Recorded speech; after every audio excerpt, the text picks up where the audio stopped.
네, 5월 이제 둘째 주 코스피, 코스닥 모두 다 좀 부진했습니다. 이게 지금 코스닥은 850까지 한번 이제 갔다가 820선까지 이렇게 조금씩 이제 밀리는 그런 좀 흐름들이 나왔는데, 사실 이제 주 초반에는 굉장히 흐름이 좀 괜찮았거든요. 애플이 지난주에 좀 좋은 실적을 발표하면서 또 고용 지표도 잘 나왔죠. 그걸 이제 반영해서 주 초반에 상당히 좀 좋은 모습들이 좀 나왔는데, 이게 2차 전지가 지금 시장을 좀 이끌고 있잖아요. 근데 2차 전지 대표 주자인 그 에코프로 그룹주가 좀 계속해서 하락세를 좀 보이면서 이게 코스닥 증시에 조금 부담으로 좀 작용을 했고, 또 미국에서는 좀 부채 한도 협상이 좀 진행 중인데 아직까지 이제 결과물이 안 나오고 있죠. 그래서 불확실성이 이어지고 있는 그런 상황이고요.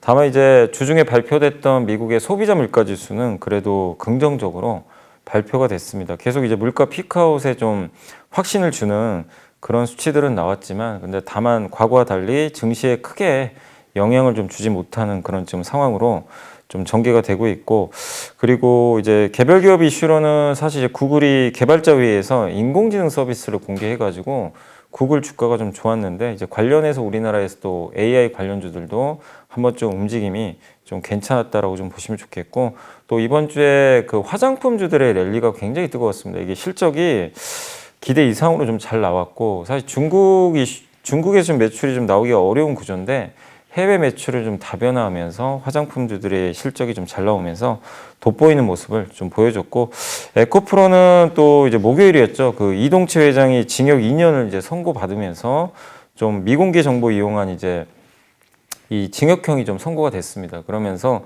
에코프로 계열사들 주가 또 2차 전지에 영향을 좀 많이 줬죠. 그래서 어쨌든 이번 주는 그 코스닥 시장 특히 2차 전지의 좀 약세가 증시에 조금 이제 부담감으로 작용하면서 한 주 동안 조금 좀 쉽지 않은 그런 장세가 좀 펼쳐졌던 것 같습니다. 네, 소비자 물가 지수는 일단 좀 잡혀가고 있다고 보시면 좋을 것 같아요. 상품 가격이 이번에 좀 그 강세를 좀 보이는 좀 특징이 나왔는데, 이게 1분기에 중고차 가격이 좀 상승해서 그렇다고 합니다. 이 중고차는 보통 이제 3년 이제 리스가 끝난 후에 판매들을 좀 많이 하잖아요. 3년 타고 리스를 이제 중고차 시장에 좀 내놓는 경우들이 많이 있는데, 이게 지금 3년 전이 바로 2020년 이제 코로나 때죠. 코로나 한창일 때 그때 이제 이 리스 판매가 별로 없었죠. 왜냐하면 사람들이 이제 거의 다 집에만 있었기 때문에, 그러다 보니까 중고차 지금 매물이 별로 없나 봐요. 그래서 좀 일시적으로 이 중고차 공급 부족으로 가격이 좀 올라가는 현상이 나왔는데, 이건 좀 일시적이 아닌가라고 좀 보고 있고, 그래서 상품 가격은 좀 급등을 했거든요. 그렇지만 나머지 뭐 서비스 또 주거비라든가 이 두 개 항목은 오히려 좀 안정되는 그런 모습을 보였던 것 같습니다. 특히 이제 가장 주목해야 될게, 그러니까 물가가 이제 본격적으로 좀 피크아웃 쳤다고 좀 보는 이유 중에 하나가, 미국 그 소비자 물가에서 가장 많은 비중을 차지하는 게 34.2%가 임대료거든요. 그러니까 주거비라 그러죠. 여기서 이 임대료 항목이 3월 달에 8.3% 증가했는데 이번에 8.2%로, 물론 이제 0.1% 정도 약간 둔화된 건데, 이게 처음으로 둔화된 게 처음이에요. 지금 2년 27개월 만에. 그렇기 때문에 드디어 주거비마저도 꺾이기 시작했다. 그래서 좀 고질적인 그 물가 상승의 원인 중에 하나인 주거비가 잡혔다는 측면에서 이제 본격적인 좀 미국의 소비자 물가 둔화는 더 이어지지 않을까라고 좀 시장에서는 평가를 하고 있는 것 같습니다. 그래서 이게 그 미국 그 연준 의장은 이제 금리 인하는 기대하지 말라고 분명히 언급을 했지만, 사실 시장에서는 금리 인하에 대해서 지금 베팅을 하고 있고요. 미국의 2년물 국채 금리가 지금 4%가 안 되기 때문에 내년까지는 어쨌든 금리 인하 쪽으로 보는데, 연말에 한 번 할지 뭐 내년에 본격적으로 할지는 좀 지켜봐야 되겠지만, 일부 증권사에서도 금리 인하 얘기가 좀 나오고 있습니다. 이제 그 이유는 방금 설명드린 대로 임대료가 어쨌든 꺾였기 때문에 물가에 대한 부담감이 좀 낮아졌고, 근데 이번에 워런 버핏도 언급한 것처럼 미국의 지역은행에 대해서는 계속 좀 걱정하는 그런 모습을 좀 발표를 했거든요. 그래서 미국의 지금 은행 리스크 아직 좀 해소된 게 아니고, 거기다가 고용 지표도 사실상 내용을 보면 조금씩 둔화가 되고 있습니다. 그래서 하반기에 미국 경제가 그렇게 좀 단단할 걸로 좀 보진 않고 있거든요. 그래서 물가 잡혔고 지금 금리는 물가보다 높은 상황이기 때문에 경제를 좀 생각한다면 그 미국 그 연준에서도 하반기 뭐 아니면 이번 연말 정도에는 한 번 정도는 금리를 좀 낮추지 않을까라고 좀 생각은 하고 있습니다.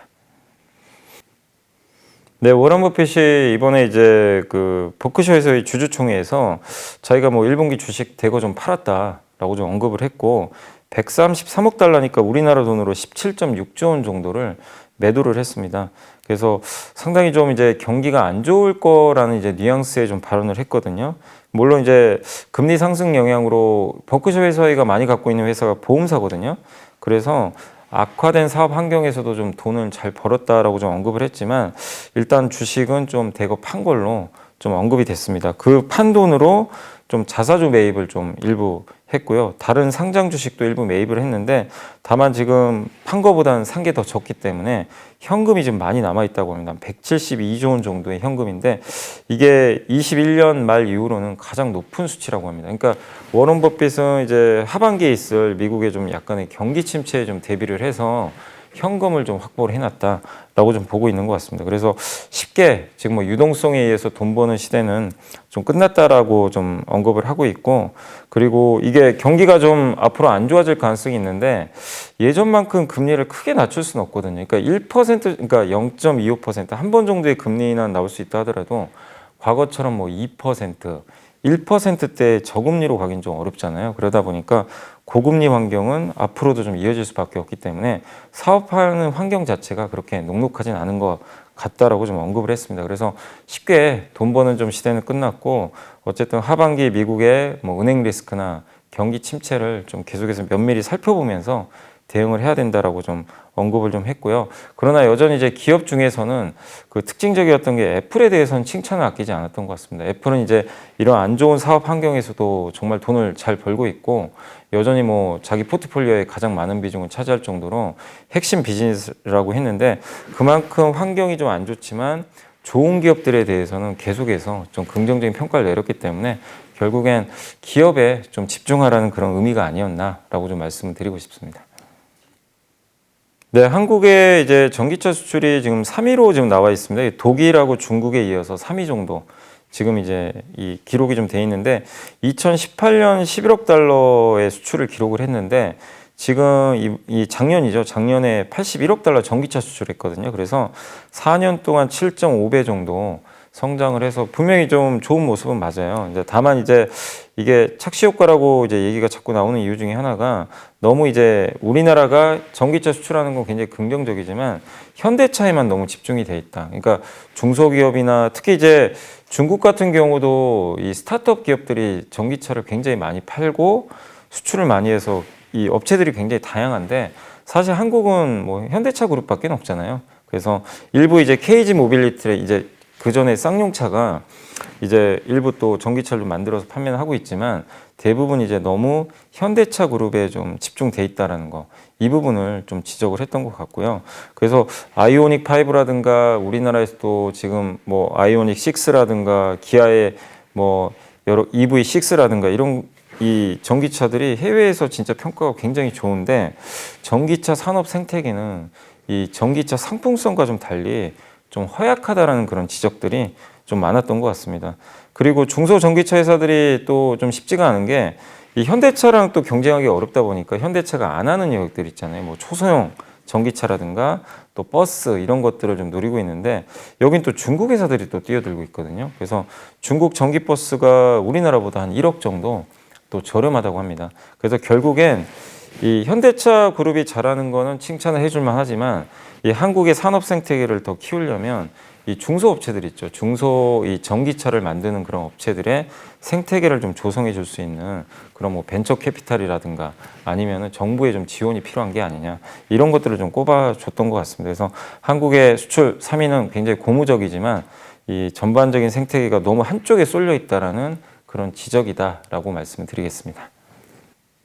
네, 맞습니다. 이게 전기차 생산시설하고 이제 기술에 투자하는 대기업하고 중견기업의 최대 25%, 이제 중소기업은 더 많이 주죠. 한 35% 세액공제를 이제 해주기로 좀 결정을 했고, 예전에 이제 반도체가 세액공제 결정이 났는데, 이 전기차 쪽은 이런 것들이 좀 계속 요구가 있었는데 없었거든요. 근데 이번에 세액공제를 좀 결정을 하게 됐고, 이 세액공제를 또 하다 보니까 이제 현대차가 이번에 전기차 공장을 이제 그 울산에 또 새롭게 짓겠다라고 좀 이제 발표를 했죠. 그래서 이게 울산에 짓는 이 공장이 지금 그 29년 만에 들어서는 신규 공장이라고 하니까 굉장히 이제 또 부품 생태계가 커질 수 있는 그런 좀 좋은 효과를 좀 발휘할 것 같습니다. 참고로 이제 국가전략기술 세액공제는 반도체, 전기차, 백신, 2차 전지, 디스플레이 요 5개 항목에 대해서 좀 이제 다른 업종과 다르게 차별적인 굉장히 이제 높은 세액 공제를 해주는 그런 제도라고 좀 보시면 좋을 것 같고, 그동안 이제 결정이 안 됐던 이 전기차 세액 공제가 어쨌든 결정이 됐기 때문에 우리나라가 좀 부족했던 이 산업 생태계를 좀 키우는데 도움이 될 수 있는 그런 제도가 아닌가라고 말씀을 드리겠습니다. 네, 일단 이제 그 한국에 그 이제 중국의 공장들이 좀 있죠. 하이닉스나 삼성전자 공장이 있는데 이 지금은 1년에 한 번씩 이렇게 계속해서 승인을 받아야 되죠. 그러니까 보통 10월이 만기니까, 그래서 미국의 반도체 장비를 수입을 해야 업그레이드를 할 수 있는데 1년마다 이거를 계속 갱신을 해야 되니까 사실 부담이 될 수밖에 없었던 상황이죠. 근데 지금 미국 내에서 미국의 반도체 장비를 중국 공장으로 이제 반입을 할 때 한국 공장에 대해서는 그러니까 한국 기업들이 운영하는 그 공장에 대해서는 기한 제한 없이 별도 기준을 좀 마련해서 어쨌든 이제 반입을 계속해서 좀 해줄 수 있는 안을 좀 마련한다고 하더라고요. 그래서 이 부분은 상당히 좀 긍정적입니다. 왜냐하면 1년에 한 번씩 계속해서 이걸 허가를 받아야 되면 장기적인 플랜을 짤 수가 없거든요. 근데 이거를 뭐 5년인지 뭐 10년일지 모르지만 일정한 이제 큰 기간을 두고 계속 유예를 좀 하는 쪽으로 간다라면은 삼성전자나 하이닉스가 어쨌든 이제 이 플랜을 짜는데 굉장히 좀 도움이 될 수밖에 없는 그런 상황인 것 같습니다. 다만 이제 여기에 대해서 구체적으로 어떤 장비를 허용해주고 어떤 장비는 또 허가를 안 해줄지 뭐 이런 것들에 대한 가이드라인은 아직까지 정확하게 좀 있는 건 아니지만, 그래도 어쨌든 이제 그 기한 제한이 좀 없어진다는 측면에선 상당히 국내 이 삼성전자와 하이닉스 주가에는 좀 긍정적으로 좀 작용할 가능성이 높아지지 않았나 이렇게 말씀드리고 싶고, 다만 이제 그 지난 10월에 그 그러니까 미국에서 이제 발표한 그 규제 라인은 있어요. 그러니까 반도체를 생산할 때 파운드리죠. 로직 칩 같은 경우는 14나노 이하, 그리고 D램은 18나노 이하, 낸드 플래시는 128단 이상. 이 제품을 만드는 데 필요한 장비는 미국에서 이제 허가를 받고 중국에 수출을 이제 해야 됩니다. 그래서 이런 이제 규제안들은 이미 좀 나와 있는 게 있는데, 이 규제안이 이번에 그대로 적용될지는 아직 좀 밝혀진 건 없고, 다만 기한에 대해서는 이제 기한을 좀 없애는 쪽으로 가려는 방향은 좀 나왔다라고 보시면 되겠습니다. 네, 반도체 이제 하반기 반등은 좀 가시화되는 분위기로 좀 가는 것 같아요. 일단 이제 그 미국 정부가 수출 통제 1년 연장 좀 이제 더 이미 하기로 좀 결정을 해줬고, 또 거기다가 아예 기한 제한이 없을 거라는 이제 보도도 나왔기 때문에 이 부분은 상당히 좀 긍정적인 것 같고요. 또 최근에 또 글로벌 파운드리 1인 그 TSMC가 미국산 반도체 가격 인상을 또 검토 중이다. 이 부분은 삼성전자한테 좋은 게 경쟁사이기 때문에 TSMC가 또 너무 저렇게 가격을 올리면 다른 고객사 측에서 또 삼성전자에 주문을 줄 가능성이 굉장히 높거든요. 그래서 이 부분도 긍정적인 상황이고, 또 메모리 반도체 관련해가지고 일단 이제 3월 매출액이 2월보다 좀 0.3% 정도 또 증가한 수치가 좀 나왔다고 합니다. 이게 10개월 만에 전월 대비 또 증가한 수치거든요. 그러니까 반도체가 아직은 뭐 이렇게 엄청 좋은 건 아닌데 바닥에서 조금씩 돌아서는 그런 모습들이 나오고 있어서 좀 긍정적인 것 같습니다. 그래서 특히 이제 반도체를 또 볼 때 하나가 이 PC 쪽인데, PC 시장이 좀 이렇게 살아나면 보통 반도체가 또 좋아지고, PC가 꺾이면 반도체가 이상하게 마치 좀 안 좋아지는 경향들이 많이 나왔거든요.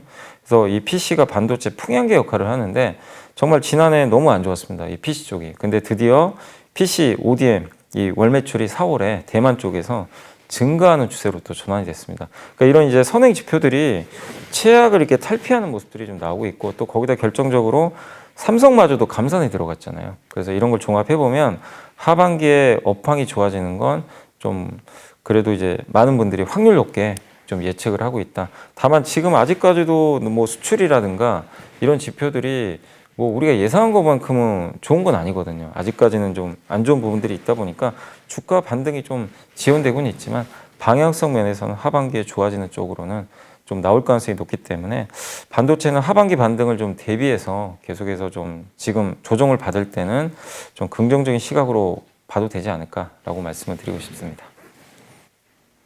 예, 네이버하고 카카오가 이번에 각각 실적 발표를 했는데 네이버는 주가도 좋았고 실적도 괜찮은 반면에 카카오는 주가도 실적도 좀 부진했습니다.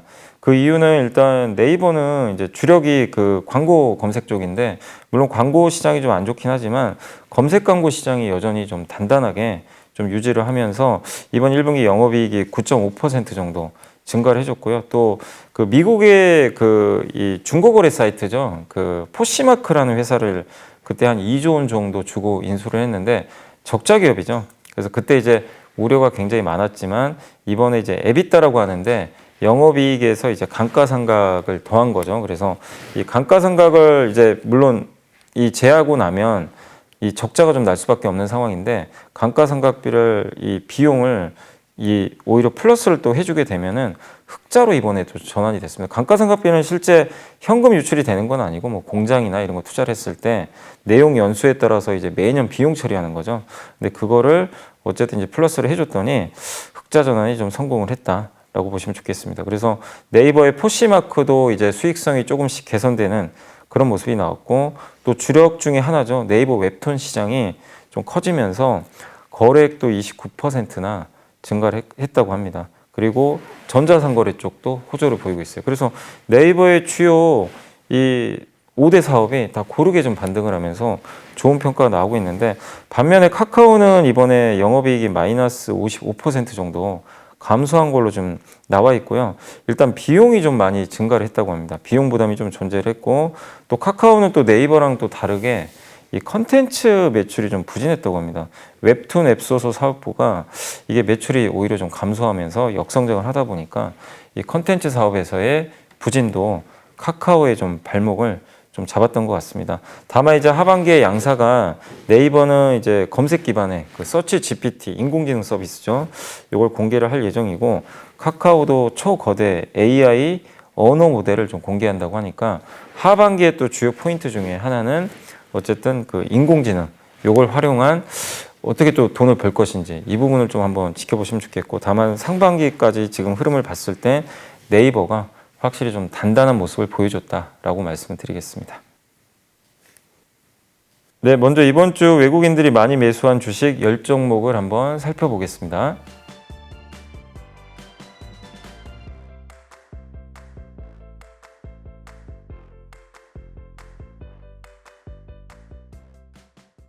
자, 이번에는 기관 투자들이 가장 많이 담은 10종목을 살펴보겠습니다.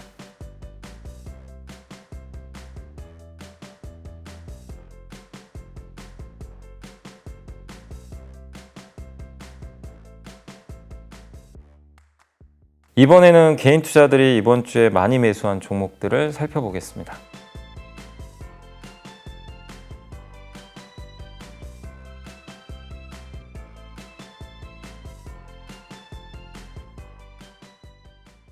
이번에는 이번 주 들어 가장 많이 상승한 10개 업종을 살펴보겠습니다.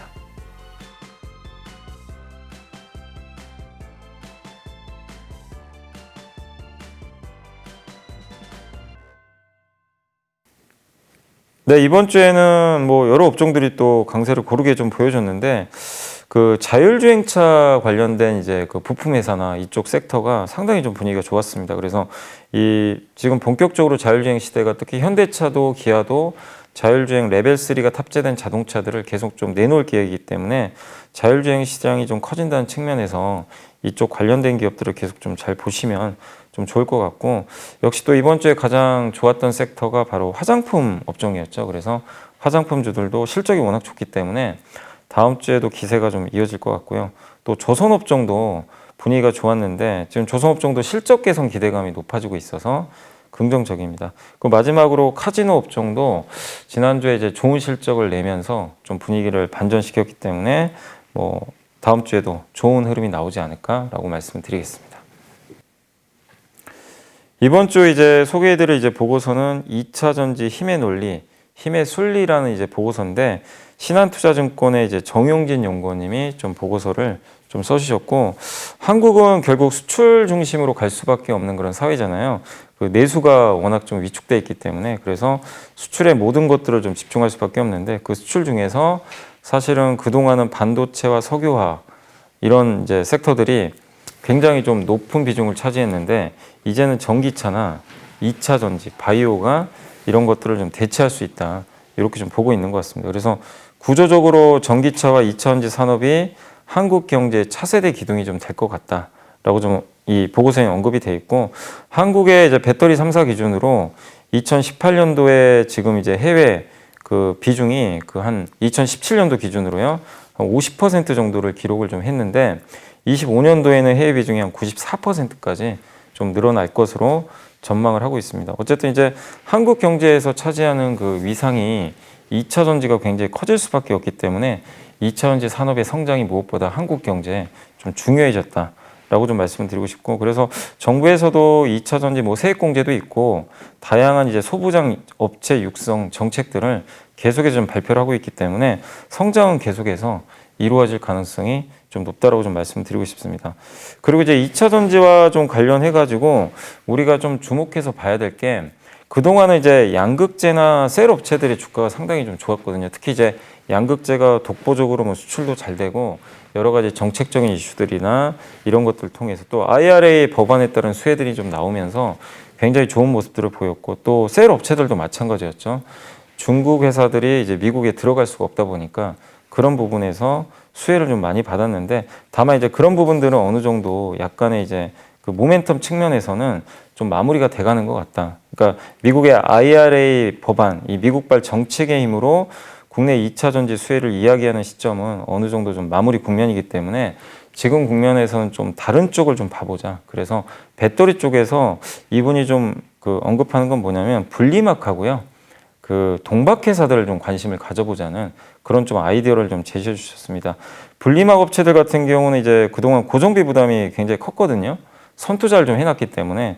근데 이제 본격적으로 이제 가동률이 올라가면서 고정비 부담이 좀 낮아지고 있고, 실제 이번 1분기에 실적들이 굉장히 잘 나왔거든요. 그래서 그런 면에서 분리막 업체들의 실적과 또 하반기에 실적 성장을 좀 기대하면서 긍정적으로 볼 필요가 있고, 또 분리막은 미국에서 보조금을 받을 수가 있어요. 미국에 공장을 지으면 보조금 혜택이 들어갑니다. 근데 미국에 공장을 지어야 되는데 중국은 못 들어오겠죠. 그래서 중국 경쟁사들을 또 따돌릴 수 있기 때문에 긍정적이다라고 좀 적어주셨고, 동박은 관심이 가장 없대요. 지금 2차 전지 내에서 가장 관심이 없어요. 주가도 제일 부진한데, 다만 이 동박 회사들 같은 경우는 이 2분기 전후로 실적이 조금씩, 그러니까 유가라든가 가스비, 이 전력비가 좀 많이 들거든요. 이 산업 자체가. 근데 2분기 전후로 이런 것들이 조금 완화되면서 실적 개선이 좀 가능할 것 같고, 또 기대감이 없기 때문에 그만큼 주가에 부담이 없습니다. 근데 여기서 실적이 좀 개선되는 모습이 나와준다면